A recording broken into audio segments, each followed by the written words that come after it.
Alhamdulillahirobbilalamin wa bihi nasta'inu ala la haula wala quwwata illa billahi aliyil azim. Alhamdulillah kita semua dapat berkumpul dalam acara destinasi penumbuhan budaya positif di sekolah. Dan tak kurang saya berterima kasih saya ucapkan kepada Bapak Kepala Sekolah SDN Negeri Jamali, Bapak Deni Handayani SPD MM, dan Bapak Ibu Guru SD Jamali yang saya hormati. Untuk pembukaan kali ini, untuk kelanjutannya saya sampaikan buat Bapak Kepala Sekolah untuk menyampaikan kata-kata 1-2 kata. Saya persilahkan. Terima kasih. Assalamualaikum warahmatullahi wabarakatuh. Waalaikumsalam.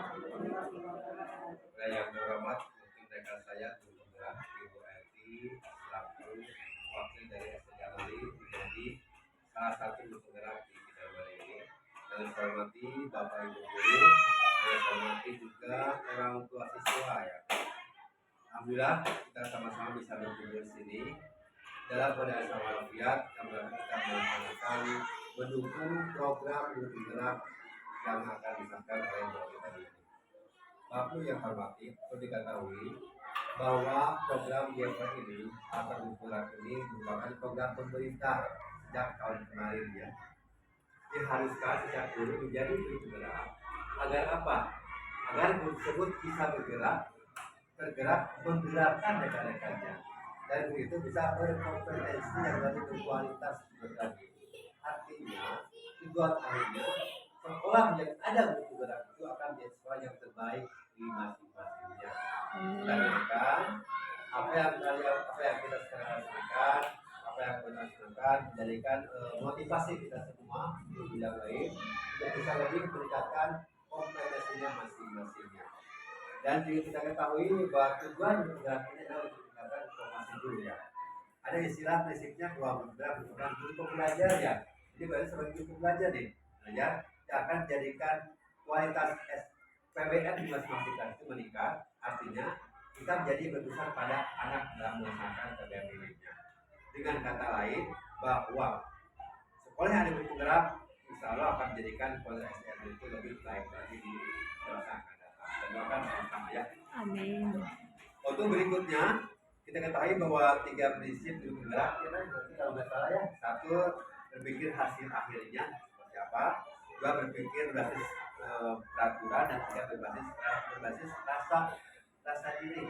Artinya kita melihat anak tidak sebagai hanya kertas putih yang diisi oleh kita semua, tapi kita sebagai guru penggerak gurunya menggali potensi anak itu bisa bersesuai berkarakter, bisa mengembangkan potensinya masing-masing. Dan memang demikian, anak berbeda-beda Bu ya.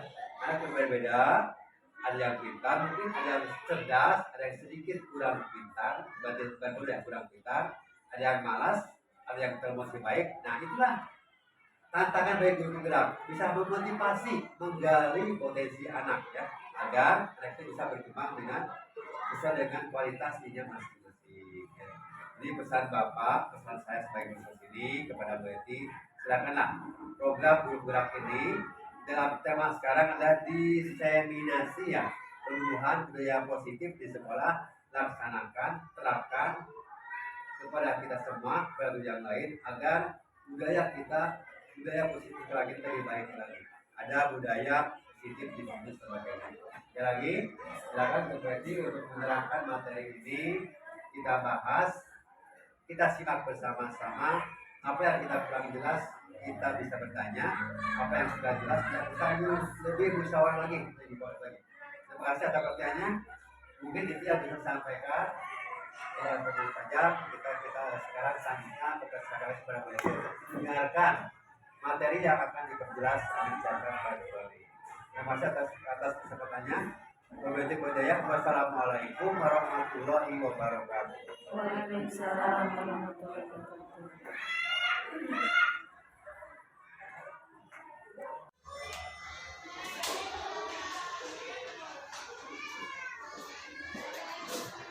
Alhamdulillahirrahmanirrahim. Terima kasih untuk Bapak Allah untuk kata-katanya yang telah disampaikan untuk kita semua. Mudah-mudahan dengan adanya dukungan Bapak Kepala Sekolah, saya beserta teman saya dalam ikutan bukit malam di Pemerah dapat diselesaikan dengan mendapatkan hasil yang terbaik. Nah, sekarang kita lanjutkan dengan pemahaman diseminasi pemahaman budaya positif di sekolah. Alhamdulillah saya merasa senang dengan adanya grup penggerak ini. Kita dapat berkumpul bersama dalam penyampaian tentang budaya positif di sekolah yang akan diterapkan oleh kita berdua, saya dan rekan saya sekolah SDN Jalali. Dan saya permohonan maaf saya untuk Bapak Ibu, karena saya berdiri di sini bukan untuk menggurui, tapi saya belajar di sini hanya untuk belajar menjadi seorang guru penggerak yang dapat menyampaikan materi. Di sini saya lihat penumbuhan budaya positif. Kita mulai. Saya sampaikan budaya positif, disiplin positif dan nilai-nilai kebudayaan universal. Yang kedua, boleh kita kasih hukuman dan penghargaan restitusi. Yang ketiga, keyakinan kelas. Keempat, kebutuhan dasar manusia dan dunia berkualitas. Kelima, restitusi. Lima, posisi kontrol dan restitusi. Segitiga restitusi.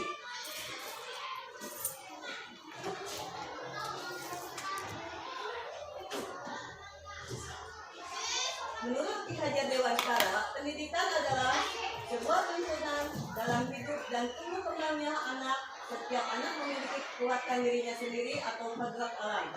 Pendidikan haruslah membimbing dan menguatkan apa yang ada di dalam diri setiap anak agar dapat memperbaiki tingkah lakunya, cara hidupnya, dan pertumbuhannya. Dalam proses menuntun, anak diberi kesempatan seluas-luasnya untuk mengembangkan potensi bakat dan minat sebagai individu yang unik. Yang kedua, guru sebagai pamong dapat memberikan tuntunan agar anak dapat menemukan kemerdekaannya dalam belajar. Guru diharapkan memiliki nilai-nilai positif yang dibutuhkan untuk membentuk karakter pelajar Pancasila dengan memberi contoh dan melakukan pembiasaan yang konsisten di sekolah. Pengembangan budaya positif dapat menumbuhkan motivasi intrinsik dalam diri anak untuk menjadi pribadi yang bertanggung jawab dan berbudi pekerti yang luhur serta akhlak mulia. Rumusan masalahnya, pentingnya menerapkan budaya positif. 2. Mengenal tentang karakter murid. 3. Pentingnya kesepakatan di dalam belajar dengan membuat kesepakatan kelas. Tolak ukur yang saya ukur, penerapan budaya positif di sekolah. 1. Peserta didik terbiasa menerapkan budaya 5S. Salam, senyum, sapa, sopan, dan santun. 2. Peserta didik terlibat aktif, mandiri, kreatif, dan bertanggung jawab dalam belajar. 3. Peserta didik toleran dan saling menghormati. 4. Peserta didik peduli dalam mencintai diri sendiri dan peduli kebersihan lingkungan. 5. Peserta didik hidup sehat, berpakaian rapi, dan bersih. Tujuannya membangun budaya positif di sekolah adalah untuk menumbuhkan karakter murid, karakter yang diharapkan menjadi manusia dan masyarakat yang mencapai keselamatan dan kebahagiaan yang sendiri-sendirinya. Manfaatnya, terciptanya merdeka belajar. 2. Meningkatkan pengetahuan guru. 3. Guru lebih mudah dalam menilai. 4. adanya ide-ide dan persepsi yang beragam. 5. Terciptanya rasa aman, nyaman, dan menyenangkan di dalam kegiatan pembelajaran. Nah, sekarang kita ada di dalam disiplin. Menurut Bapak Ibu, apa kata disiplin itu?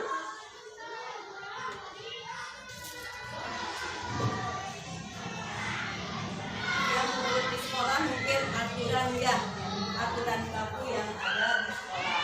Tapi menurut kata disiplin berasal dari bahasa Latin disiplin yang artinya belajar. Makna asal dari kata ini berkonotasi dengan disiplin diri dari murid-murid Socrates dan lain. Disiplin diri membuat orang menggali potensinya menuju sebuah tujuan apa yang dia hargai. Namun dalam budaya kita, makna kata disiplin telah berubah menjadi sebuah yang dilakukan seseorang pada orang lain untuk mendapatkan kepatuhan.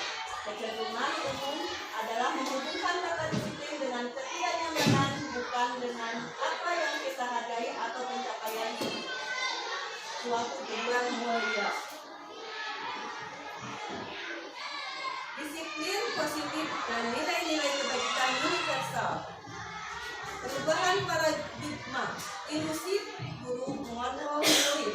2. Ilusi bahwa semua penguatan positif efektif dan bermanfaat.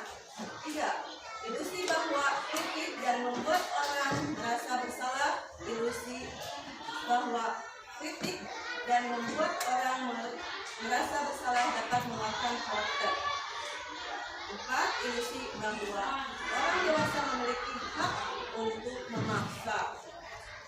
Nah, kata disiplin, makna disiplin merupakan suatu kondisi yang terbentuk dari proses dan serangkaian perilaku yang menunjukkan nilai ketaatan, kepatuhan, dan ketertiban.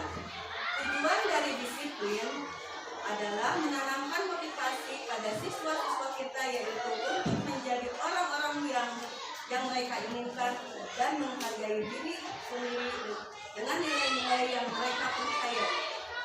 Ketika siswa kita memiliki motivasi tersebut, mereka telah memiliki motivasi intrinsik yang berdampak jangka panjang. Motivasi yang tidak akan terpengaruh pada adanya dukungan atau hadiah, mereka akan tetap berperilaku baik dan berlandaskan nilai-nilai kebajikan. Mereka ingin menjadi yang menjunjung tinggi nilai-nilai yang mereka hargai atau mencapai suatu tujuan mulia. Nilai-nilai kebajikan universal. Nilai-nilai kebajikan adalah sifat-sifat positif manusia yang merupakan tujuan mulia yang ingin dicapai setiap individu. 1. Profil belajar Pancasila, yaitu beriman bertakwa kepada Tuhan Yang Maha Esa, berakhlak mulia, mandiri, bernalar kritis, kebinekaan global, bergotong royong, dan kreatif. Proyek nilai-nilai kebajikan yaitu peduli, rajin, integritas, menghormati, tanggung jawab, kebersihan, kebijaksanaan, semangat, percaya diri, toleransi, keadilan, kejujuran, dan baik hati. Nah, ini diagram profil belajar Pancasila.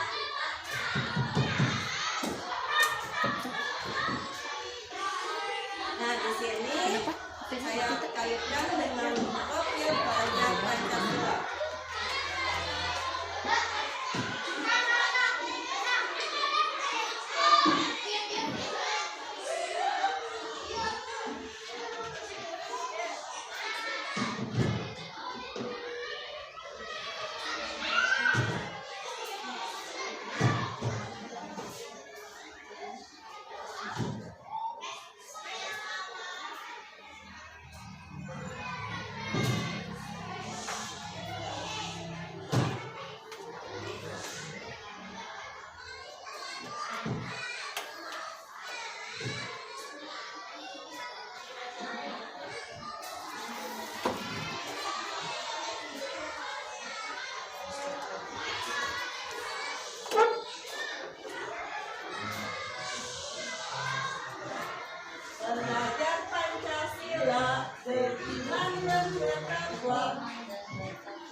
Nah, itu video dari Profil Pelajar Pancasila.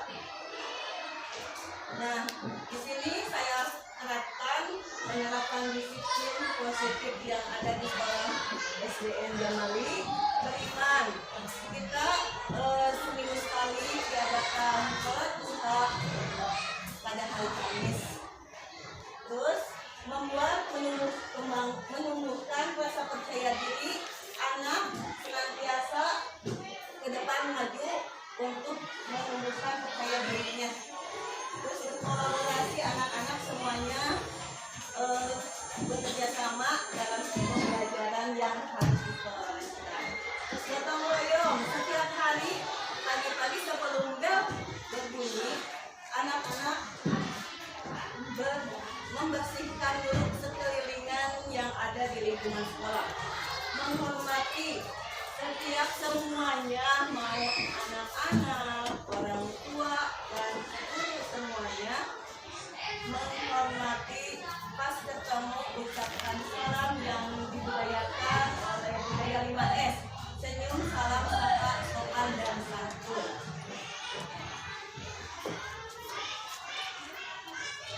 Nah, di sini ada menerapkan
disiplin positif setiap hari sebelum dan sesudah pembelajaran.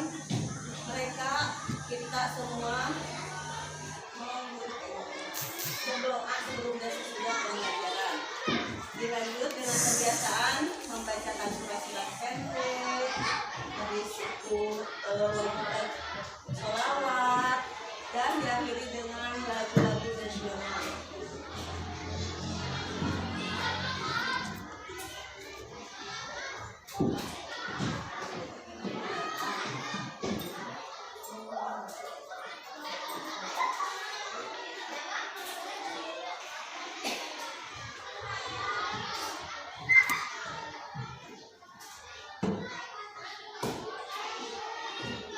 Yang kedua, teori motivasi hukuman dan penghargaan dan restitusi. Ada 3 motivasi perilaku manusia. 1. Untuk menghindari ketidaknyamanan atau hukuman. Ini adalah tingkat terendah dari motivasi perilaku manusia. Biasanya orang yang motivasi perilakunya untuk menghindar hukuman atau ketidaknyamanan akan bertanya, apa yang akan terjadi apabila saya tidak melakukannya? Sebenarnya mereka sedang menghindari permasalahan yang mungkin muncul dan berpengaruh pada mereka secara fisik, psikologis, maupun tidak terpenuhinya kebutuhan mereka bila mereka tidak melakukan tindakan tersebut. Motivasi ini bersifat eksternal dari luar. Yang kedua, untuk mendapatkan imbalan atau penghargaan dari orang lain. 1 tingkat di atas motivasi yang pertama. Di sini orang perilaku untuk mendapatkan imbalan atau penghargaan dari orang lain. Orang dengan motivasi ini akan bertanya, apa yang akan saya dapatkan apabila penghargaan dari saya melakukannya. Mereka melakukan sebuah tindakan untuk mendapatkan pujian dari orang mereka penting dan mereka dalam dunia berkualitas mereka. Mereka juga melakukan sesuatu untuk mendapatkan hadiah, pengakuan atau imbalan. Motivasi ini juga bersifat eksternal. Dan yang ketiga, untuk menjadi orang yang mereka inginkan dan menghargai diri sendiri dengan nilai-nilai yang mereka percayai. Orang dengan motivasi ini akan bertanya, akan menjadi orang yang seperti apa apabila saya melakukannya. Mereka melakukan sesuatu karena nilai-nilai yang mereka yakini dan hargai, dan mereka melakukannya karena mereka ingin menjadi orang yang melakukan nilai-nilai yang mereka yakini tersebut. Ini adalah motivasi yang akan membuat seseorang memiliki disiplin positif. Karena motivasi berperilaku bersifat internal, bukan eksternal, jadi dari dalam diri. Nah, di sini ada hukuman dan penghargaan. Hukuman atau konsekuensi mereka disiplin dalam menegakkan peraturan kelas atau sekolah. Nah, di sini ada hukuman atau konsekuensi. Mencatat 100 kali di dalam buku kalimat. Saya tidak akan terlambat lagi karena terlambat ke sekolah. Hukuman atau konsekuensi? Hukuman atau konsekuensi? Konsekuensi, ya. Lari mengelilingi lapangan basket 2 kali karena terlambat hadir di sekolah. Membersihkan coretan yang dibuang di meja tulis. Menggantikan kertas untuk teman yang telah dicoret-coret. Berjemur di lapangan pukul 12 siang karena mengobrol dengan teman. Hukuman. Nah, sekarang kita akan jawabannya. Apa yang menurut Bapak konsekuensi dan hukuman? Terus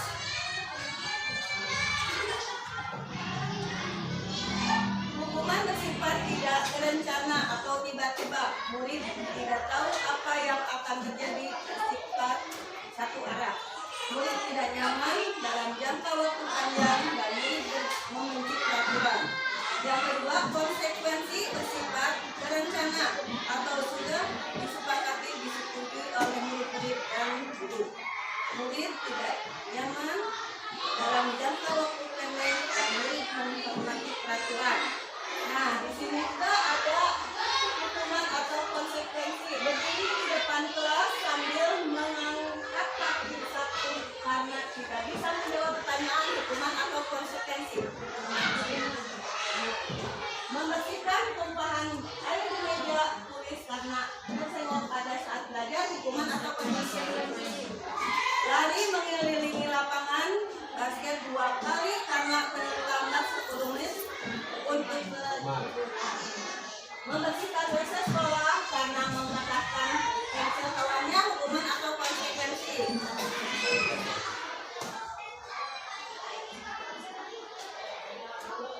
Nah, jawabannya hukuman, konsekuensi, dan hukuman. C. Hukuman dihukum oleh penghargaan.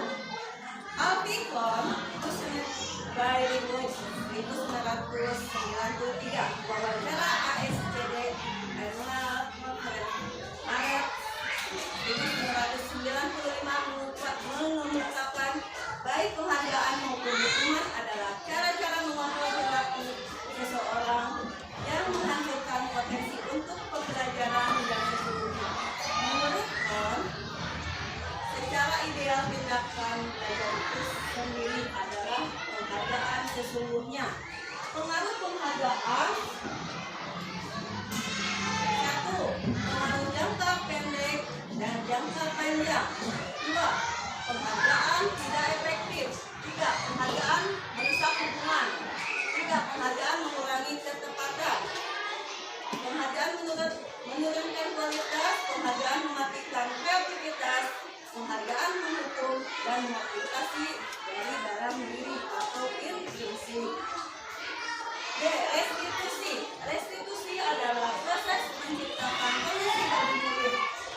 memperbaiki kesalahan mereka, sehingga mereka bisa kembali pada proses mereka dengan karakter dan yang lebih kuat.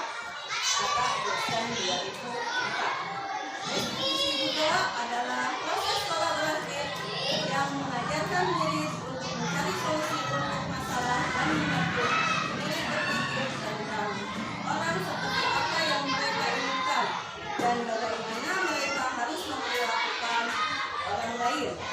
Tahun 1996. Ciri-ciri restitusi. Restitusi bukan untuk menebus kesalahan, namun untuk belajar dari kesalahan. 2. Restitusi memperbaiki hubungan. Restitusi adalah tawaran bukan paksaan. Restitusi menuntun untuk melihat ke dalam diri. Restitusi fokus pada karakter bukan tindakan. Restitusi menguatkan dan fokus pada solusi. Nah, ini perbedaan antara hukuman, konsekuensi, dan restitusi. Hukuman dulu menghukum siswa tersebut hormat bendera selama 15 menit dan guru marah dan membuat siswa takut. Konsekuensi guru memberikan konsekuensi untuk pelajaran tambahan sesuai dengan keperluan siswa, dan guru juga tegas dan siswa menghormati peraturan. Sedangkan restitusi guru menanyakan keyakinan kelas dan mengidentifikasi masalah siswa dan membantu menyelesaikan masalahnya, dan guru terbuka dan siswa menghormati dirinya dan orang lain. Nah, di sini keyakinan kelas. Mengapa keyakinan kelas? Mengapa tidak peraturan kelas saja? Mengapa kita memiliki peraturan tentang penggunaan helm pada saat mengendarai kendaraan roda 2 atau motor? Dan mengapa kita memiliki peraturan tentang penggunaan masker dan mencuci tangan setiap saat? Nah, pembahasan di sini mungkin yang pertama, mengapa kita memiliki peraturan tentang penggunaan helm pada saat mengendarai kendaraan roda 2 atau motor? Kemungkinan jawabannya untuk keselamatannya. Dan yang kedua, mengapa kita memiliki peraturan tentang penggunaan masker dan mencuci tangan setiap saat? Kemungkinan kesehatan dan keselamatan. Nilai-nilai keselamatan dan kesehatan ini yang disebut sebagai suatu keyakinan, yaitu nilai-nilai kebajikan universal yang disepakati secara tersirat dan tersurat, lepas dari latar belakang suku, negara maupun agama.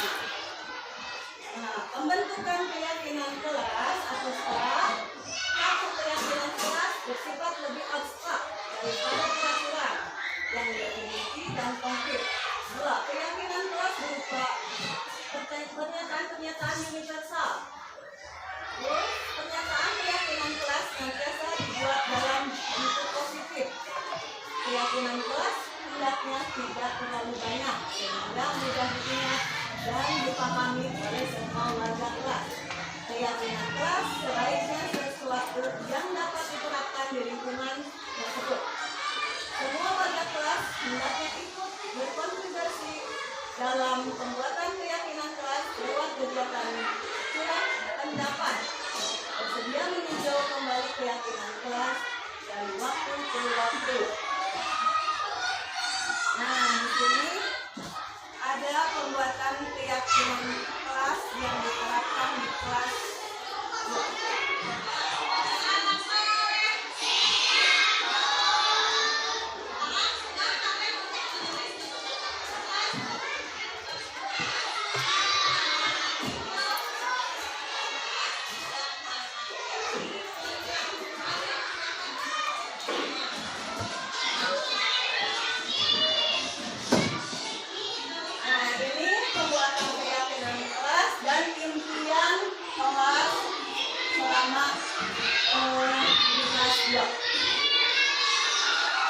Mereka mengeluarkan pendapat mereka.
aja yang sama berarti enggak. Ya.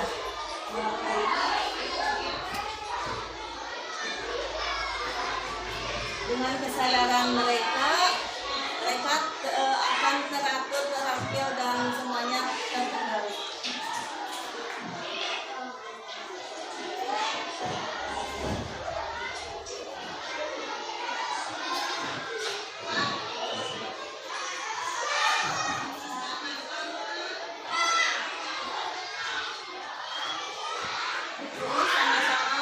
Nanti kalau sudah sepakat semuanya, nanti diitin, ditempel di tembok kelas.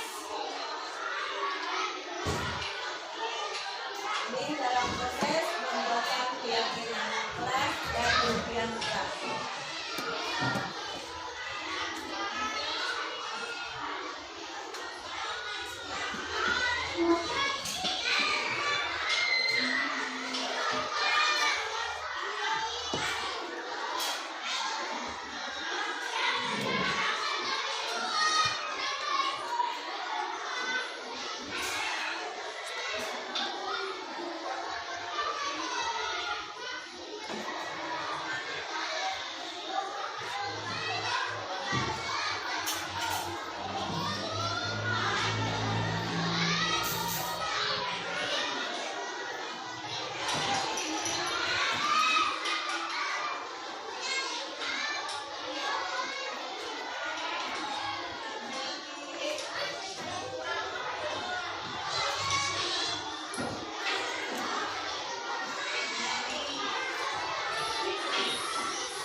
Yang keempat, kebutuhan dasar manusia dan dunia berkualitas. Ada 5 kebutuhan dasar manusia.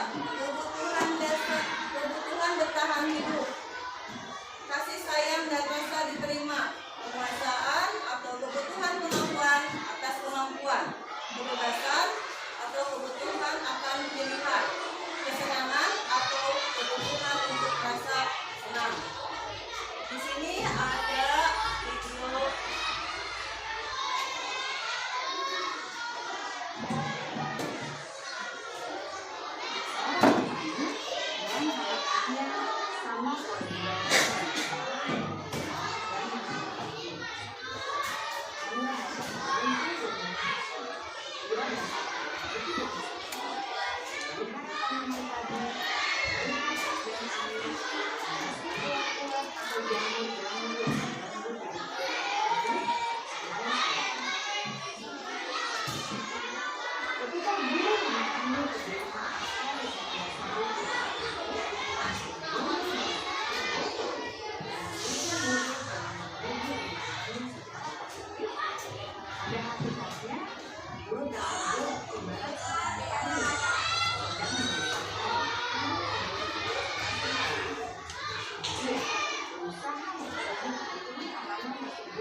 menekankan bahwa seluruh tindakan manusia memiliki tujuan tertentu,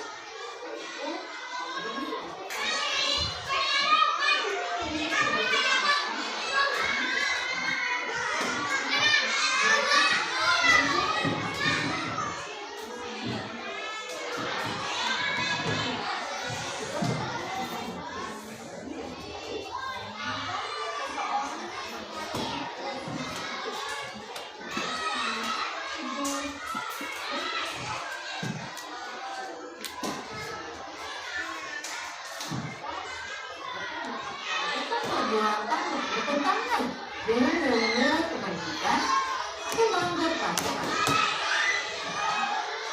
Dengan kata lain, perilaku buruk seseorang biasanya adalah respon sebagai kebutuhan yang tidak terpenuhi. Namun, mereka tidak tahu cara untuk menyelesaikan. Ada 5 kebutuhan dasar manusia menurut Dr. William James, yaitu yang pertama, kebutuhan untuk bertahan hidup atau survival. Yang kedua, kebutuhan untuk merasa diterima atau love and belonging. Yang ketiga, kebutuhan akan kebebasan atau freedom. Yang keempat, kebutuhan akan kesenangan atau fun. Dan yang kelima, kebutuhan akan penguasaan atau power.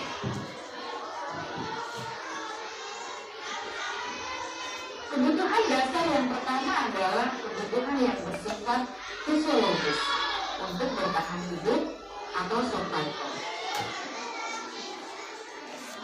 Misalnya, kesehatan, rumah, dan makanan.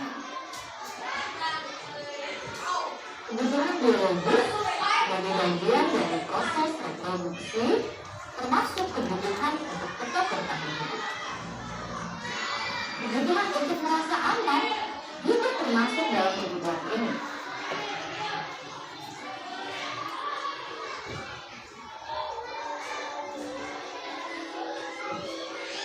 Agar murid dapat belajar dengan baik, kebutuhan mereka akan merasa aman, makan, sandang, dan papan harus terpenuhi. Bagaimana mungkin mereka dapat belajar dengan baik bila mereka datang ke sekolah dengan perut yang lapar atau bila rumah mereka kebanjiran?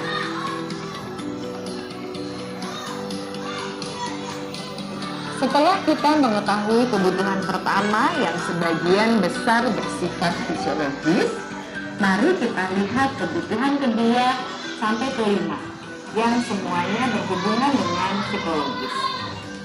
Mari kita lihat kebutuhan yang kedua, yaitu kebutuhan akan perasaan diterima oleh kelompok atau komunitasnya, atau kebutuhan love and belonging. Kebutuhan ini meliputi keinginan untuk tetap terhubung dengan orang lain seperti teman, keluarga, teman kerja, dan kelompok di mana kita tergabung. Setiap murid ingin menjadi bagian yang berharga dari kelas dan juga sekolah. Mereka juga ingin diterima oleh orang lain dan kelompoknya. Bahkan, murid yang terlihat paling cuek pun jauh di dasar hatinya pasti ingin merasa diterima. Sebagai murid, seharusnya kita dapat menerima murid kita apa adanya, sesuai dengan programnya. Karena setiap murid adalah utuh. Mereka memiliki kekuatan ini masing-masing, sehingga guru seharusnya bisa menciptakan kesempatan untuk murid kolaborasi dan menjadi ikatan emosi satu sama lain. Murid-murid yang memiliki kebutuhan yang besar untuk merasa diterima, biasanya mereka belajar karena suka pada gurunya.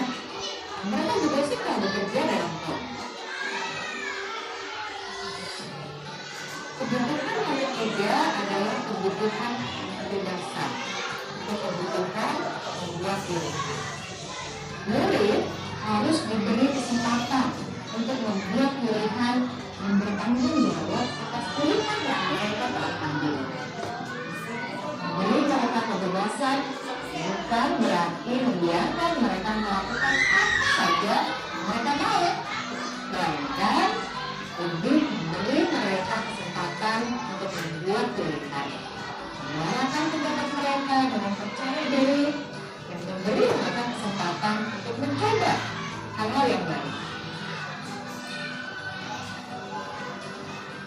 Pembelajaran dengan metode yang beragam dan menarik juga akan memenuhi kebutuhan murid tentang kebebasan ini.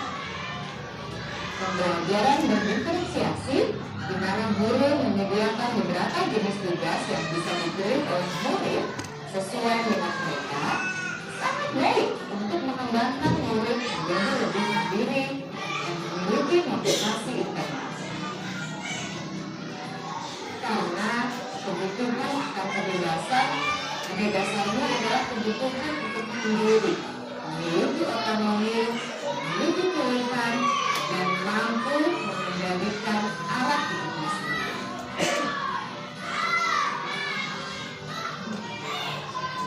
Kebutuhan yang keempat adalah kebutuhan kesenangan. Bayangkan Bapak Ibu, hidup tanpa rasa senang sangat menyedihkan kan? Dosen menghubungkan kebutuhan akan kesenangan dengan belajar. Jangan sepelekan kebutuhan murid untuk merasa senang di kelas.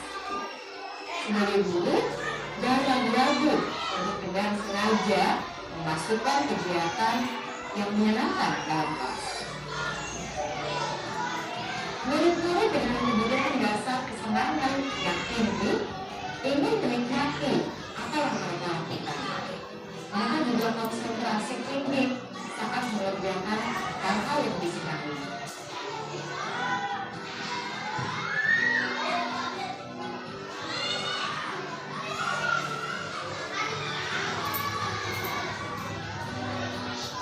Kebutuhan yang kelima adalah kebutuhan akan penguasaan. Setiap murid memiliki kebutuhan untuk merasa kompeten, menjadi terampil, diakui pencapaian dan keterampilannya,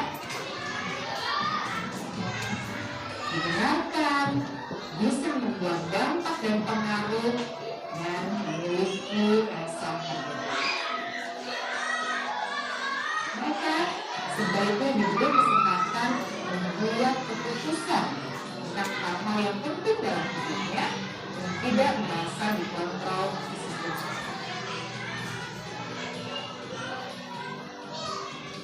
Pada murid yang telah menginjak usia remaja, seringkali mereka merasa tidak memegang kendali atas kehidupannya sendiri. Karena guru kerap kali berpengaruh dalam mengambil keputusan. Murid-murid yang memiliki kebutuhan dasar atau penguasaan yang tinggi biasanya selalu ingin menjadi pemimpin. Mereka juga suka mengamati sebelum mencoba hal-hal yang baru. Mereka juga perfeksionis yang merasa percaya bila melakukan kesalahan.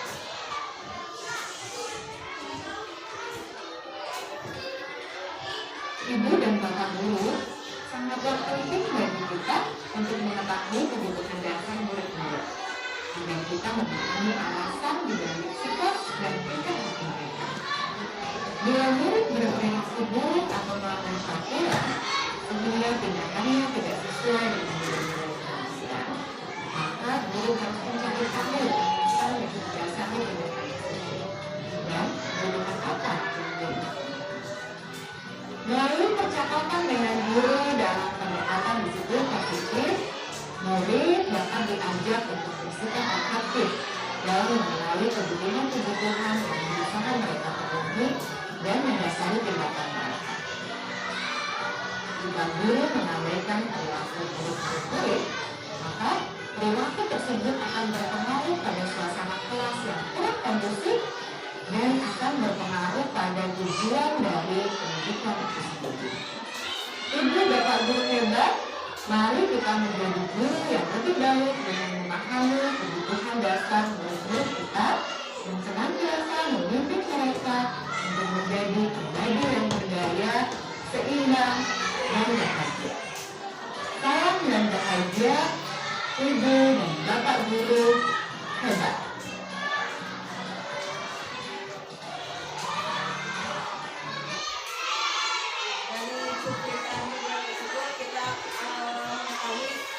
Kebutuhan dasar peserta didik dan kita sebagai pendidik ya. Nah, kebutuhan apa yang sedang yang berusaha dipenuhi. Hingga seorang anak kelas 3 SD begitu tiba di rumah sepulang dari sekolah menangis dan mengadu pada ibunya bahwa dia benci pada ibu dan ibunya. Menurut Anda, kebutuhan apa yang berusaha dipenuhi oleh Dinda? Jika jawaban seperti ini, bila Anda berada dalam posisi ibu ini dan mendengar informasi dari ibunya Dinda tentang perasaan Dinda hari itu, apa yang akan Anda lakukan pada Dinda besok ketika Dinda masuk sekolah agar Dinda terpenuhi? Nah, kebutuhan apa yang sedang berusaha dipenuhi?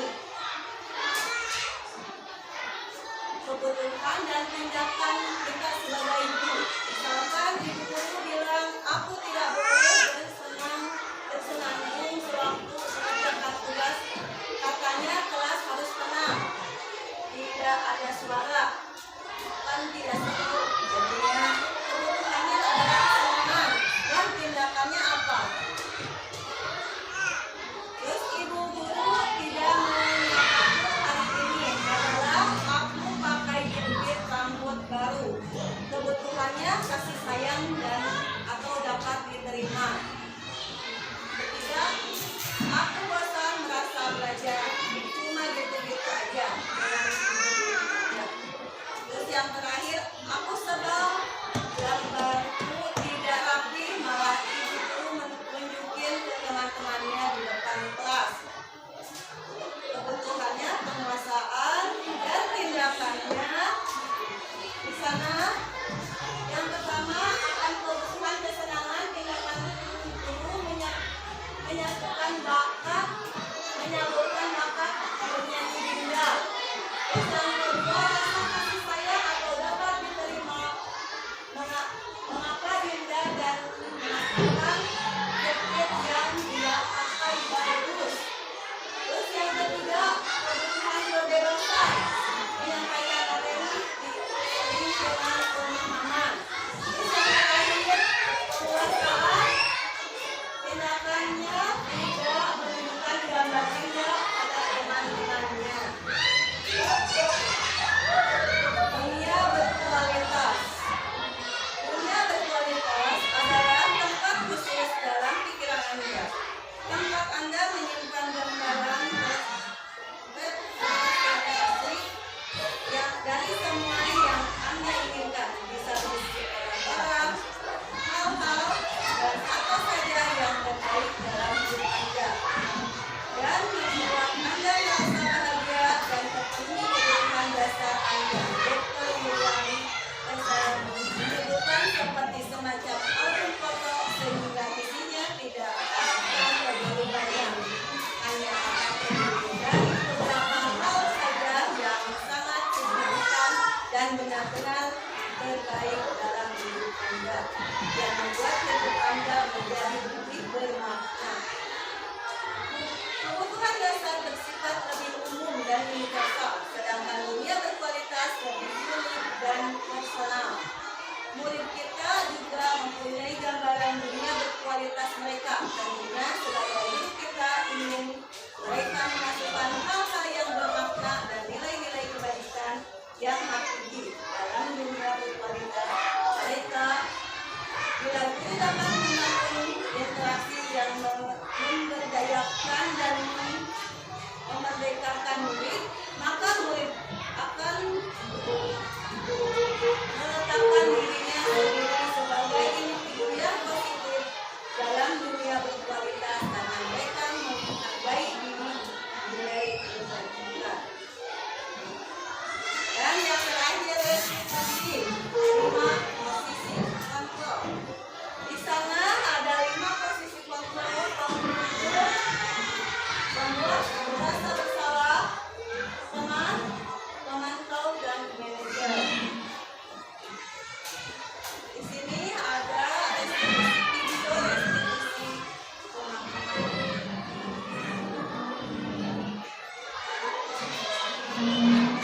3. Posisi teman. 4. Posisi pemantau atau monitor. Dan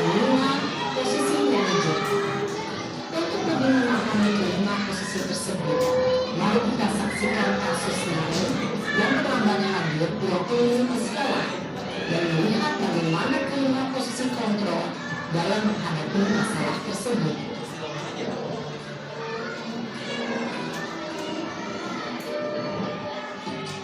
Ini contoh-contohnya.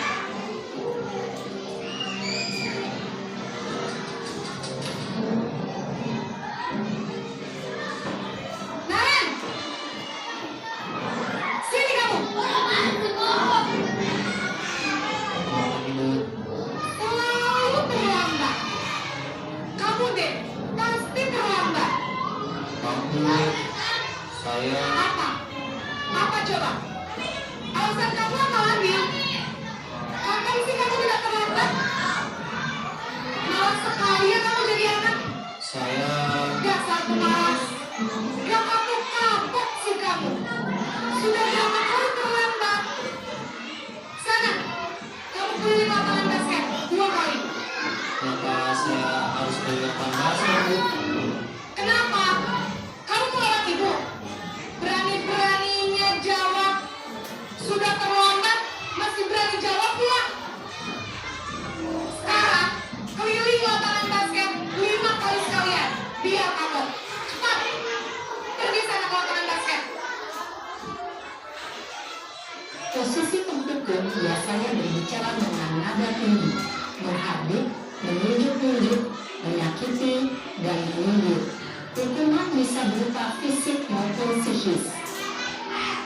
Ibu dan bapak guru hebat. Dampak yang terjadi pada murid ketika murid berada pada posisi pempikun adalah murid cenderung akan memberontak, bahkan meminta dendam.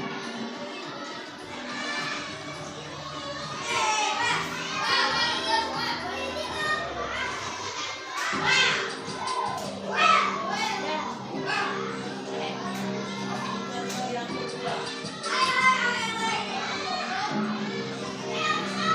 Naren!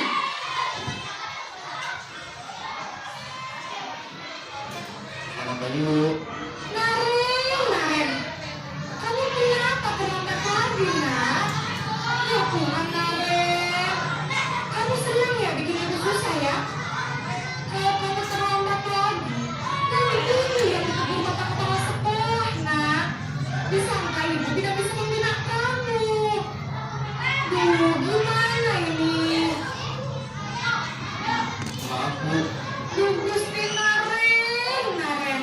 Kamu suka ya kalau ibu tegur bapak kepala sekolah? Terus, sekarang ibu harus tulis apa yang di buku absen? Ini kamu sudah sering terlambat loh.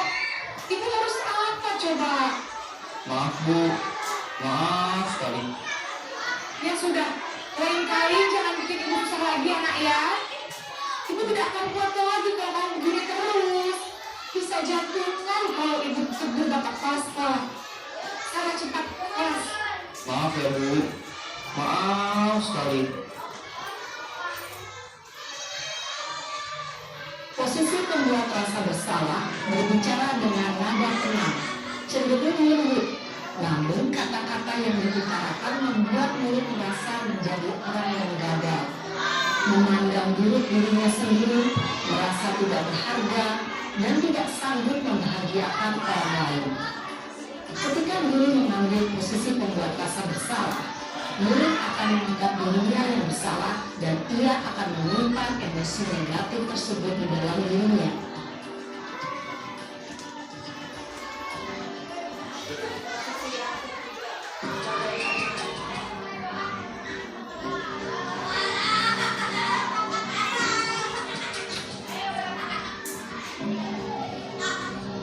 Naren!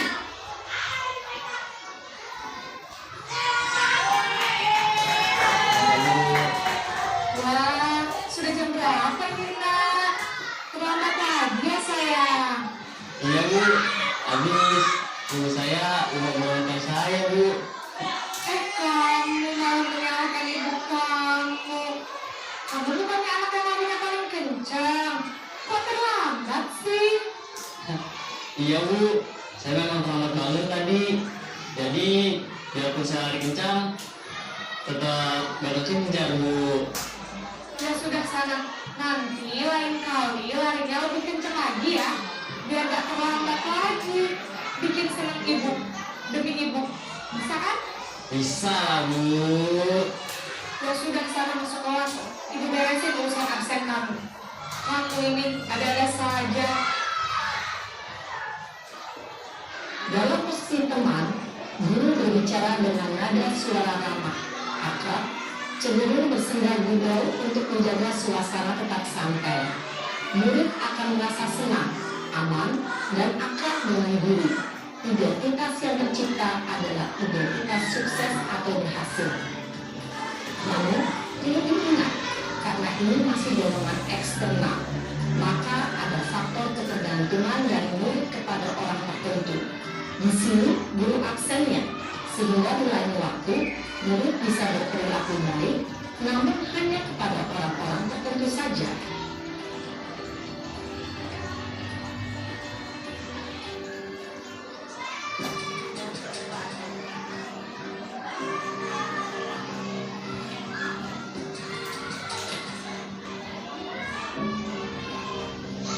Naren!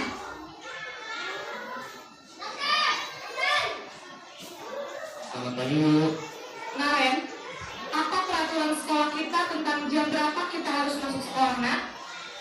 Kita harus di sekolah jam 7 Bu. Iya betul, sekarang sudah jam 7.20. Naren sudah tahu konsekuensinya jika terlambat hadir. Paham Bu. Saya harus tinggal kelas pas jam istirahat selama 20 menit. Iya benar, konsekuensinya demikian. Jadi nanti jam 9.30 pas istirahat, kamu harus tinggal di kelas, kerjakan tugas tambahan untuk ketertinggalan kamu, ya? Baik Bu. Posisi pemantau mengandalkan perhitungan atau data untuk mengontrol murid. Guru mengarahkan murid berdasarkan peraturan dan konsekuensi. Seorang pemantau menunjukkan bahasa tubuh dan ekspresi wajah yang datar dan cenderung formal.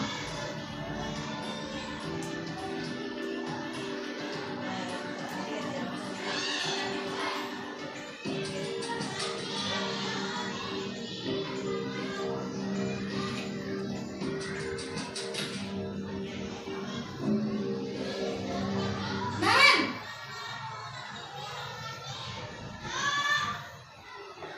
Selamat pagi Bu.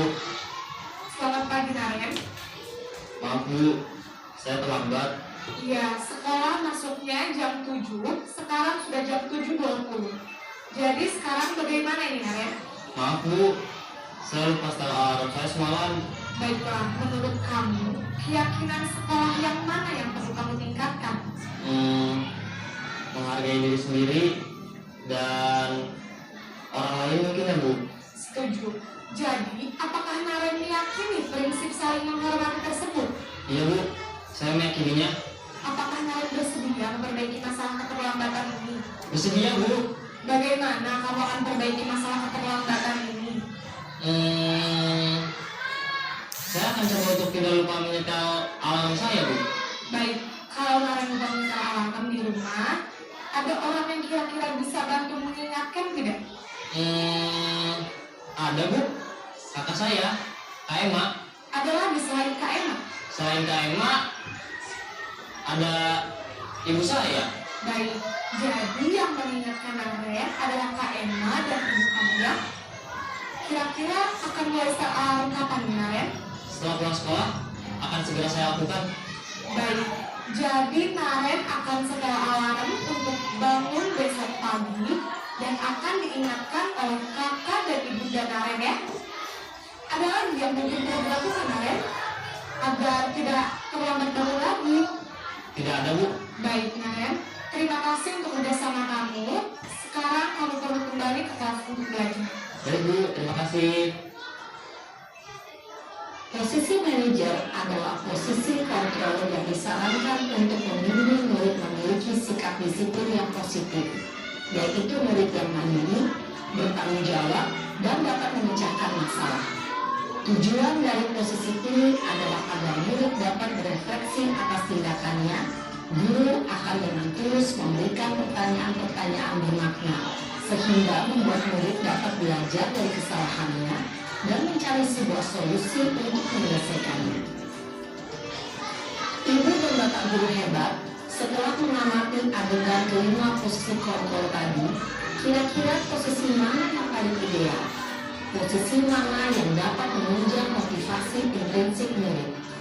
Ya, tentu posisi manajer. Posisi ini memang posisi ideal yang perlu dituju setiap pendidik. Pada posisi inilah, guru dapat menerapkan disiplin positif yang berpihak pada murid, yang memerdekakan murid.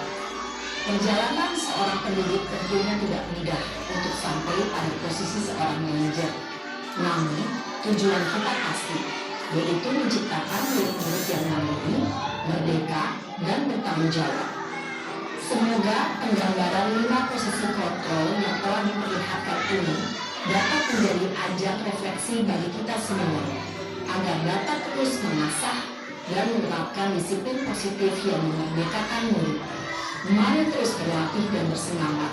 Selamat menerapkan. Salam dan bahagia, Ibu dan Bapak Guru hebat.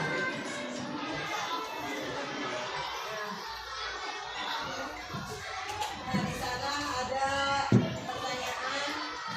Saya kecewa sekali dengan kamu. Siapa yang mengatakan membuat merasa bersalah atau penghukum, teman, pemantau, atau manajer? Terus kalau kamu tidak melakukannya, saya akan. Terus ayolah lakukan demi saya ya. Apa yang telah kamu lakukan? Ingat, bukan apa yang telah saya lakukan untuk kamu. Apa rencanamu untuk menyelesaikan ini? Dan siapa yang mengatakannya? Si pembuat merasa bersalah, hukum, teman, pemantau, teman, dan manajer. Di sini ada gambaran segitiga restitusi. Nah, dan saya membuat contoh di sekolahan ini menggunakan penerapan restitusi.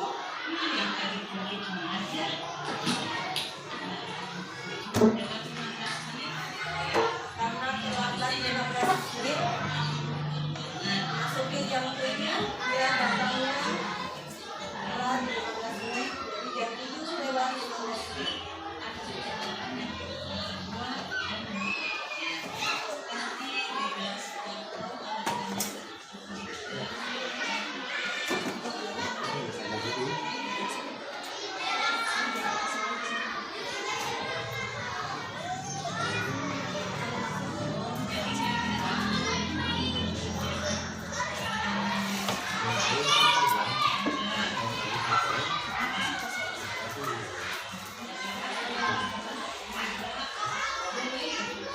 Ini salah satu dari sekolah yang mimpi tangan ke samping merangkul teman, tangan ke depan fokus tujuan, tangan di depan bertepuk tangan. Terima kasih. Mungkin pemaparan yang saya sampaikan kali ini sampai mungkin ya, saya ucapkan terima kasih untuk waktu dan kehadirannya. Wabillahi taufiq wal hidayah. Wassalamualaikum warahmatullahi wabarakatuh. Waalaikumsalam warahmatullahi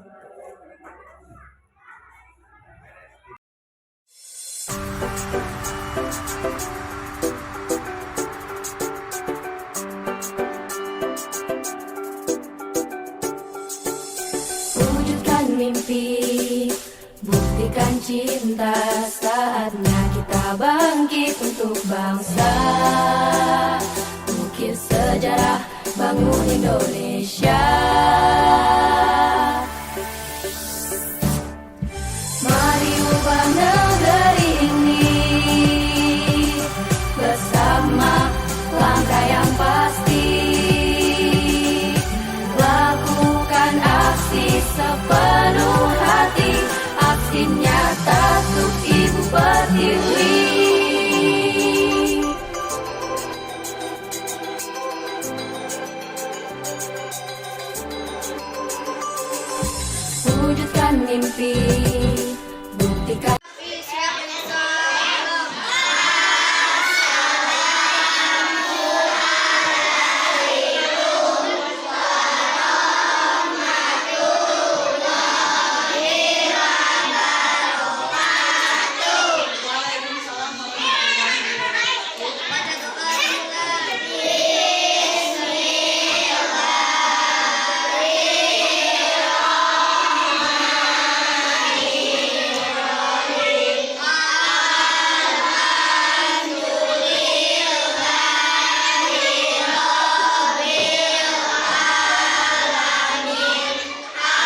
cinta, saatnya kita bangkit untuk bangsa. Ukir sejarah, bangun Indonesia. Mari ubah negeri ini bersama.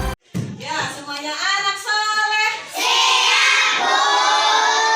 Sekarang sudah kalian untuk menulis kesepakatan kelas dan impian kelas kita ya. Yang warna hijau di kesepakatan kelas, yang warna pink di impian kelas. Kalian silakan untuk menempelnya. Di bawah saja, di bawah saja.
Nah, sekarang kita sama-sama bacakan untuk membuat kesepakatan kelas dan impian kelas kita ke depannya harus bagaimana ya.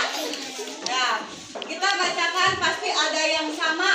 Nah, Ibu tulis dulu ya kesepakatan kelas.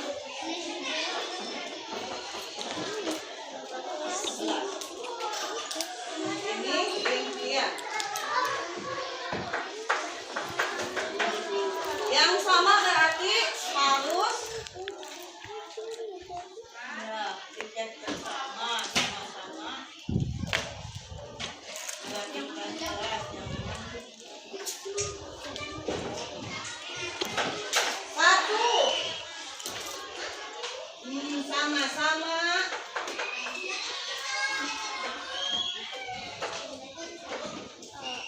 berdoa. Dua, sama-sama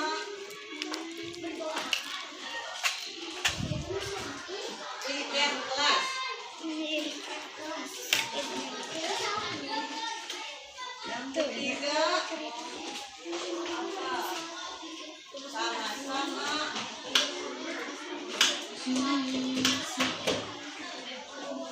mengumpulkan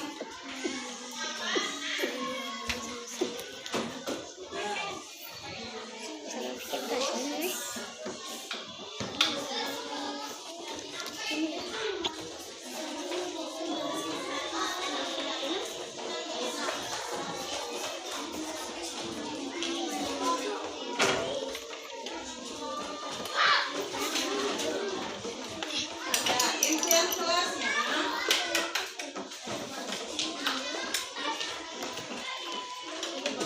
Menjadi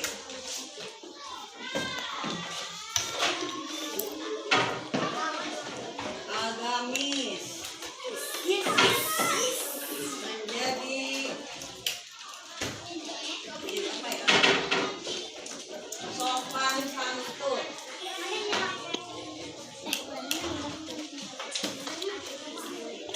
Menjadi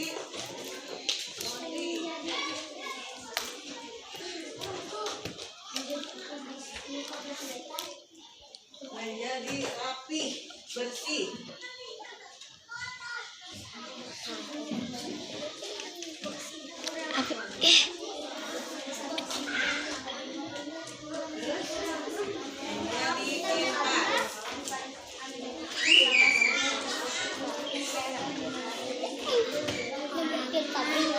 Menjadi pintar.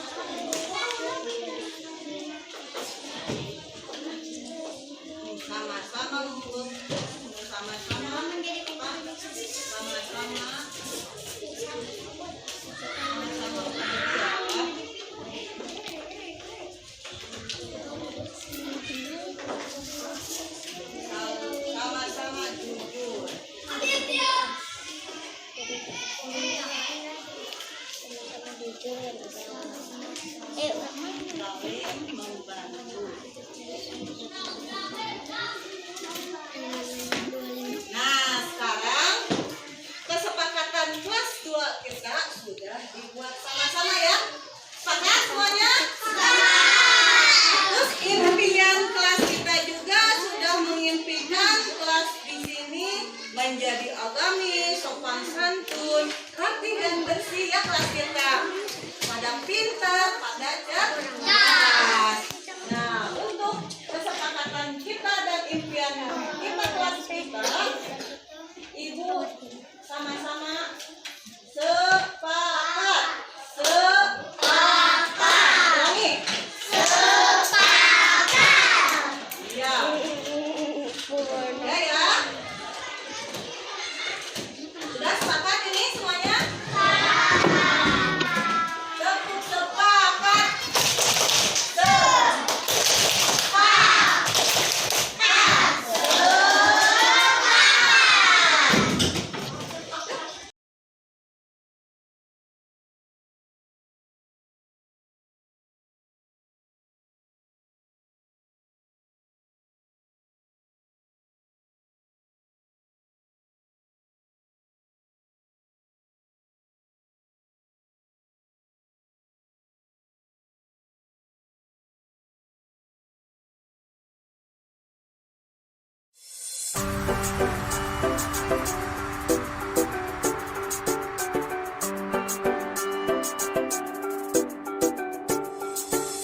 Wujudkan mimpi, buktikan cinta, saatnya kita bangkit untuk bangsa.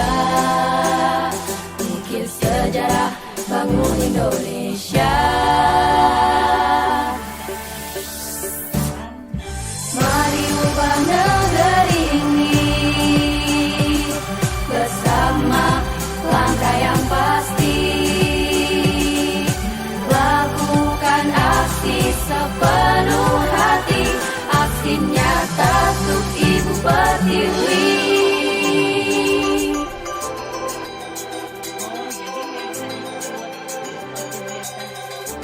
Maulid Nabi Muhammad SAW ya.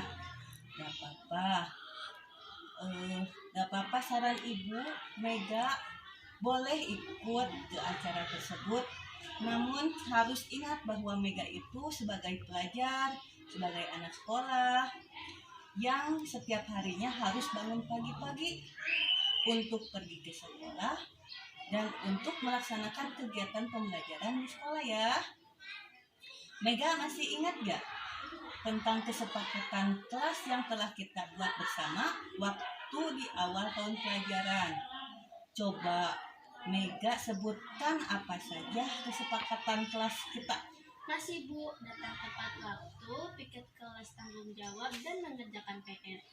Bagus, jadi kesepakatan yang kita buat itu harus kita laksanakan dengan penuh senang hati dan tanggung jawab ya. Nah sekarang kira-kira apa yang akan Mega lakukan untuk memperbaiki kesalahan ini? Mega tidak akan datang terlambat lagi dan akan bertanggung jawab. Bagus ya. Jadi Mega tidak akan datang terlambat lagi dan akan bertanggung jawab dengan kegiatan Mega sekarang ya. Nah, nanti kalau sudah besar Mega pengen jadi apa cita-citanya? Ingin menjadi guru. Wah, sangat mulia sekali. Bagus sekali ya jadi guru. Karena menjadi guru itu pekerjaan yang sangat mulia, membutuhkan tanggung jawab, disiplin, dan sebagainya. Ibu percaya Mega pasti bisa, tetapi Mega harus lebih semangat lagi untuk belajar. Harus lebih disiplin, lebih tanggung jawab, agar cita-cita yang Mega inginkan tercapai. Nah, sekarang udah waktunya masuk kelas. Kita sama-sama masuk kelas yuk. Assalamualaikum warahmatullahi wabarakatuh. Nama saya Mega Dewi Amrayani, kelas 6 dari Sekolah SD Negeri Jamali. Saya merasa senang ketika terlambat karena tidak dihukum. justru malah diajak untuk memperbaiki kesalahan saya. Saya merasa bangga memiliki guru Bu Eti karena selalu memotivasi untuk menerapkan disiplin di sekolah. Terima kasih Bu Eti. Wassalamualaikum warahmatullahi wabarakatuh.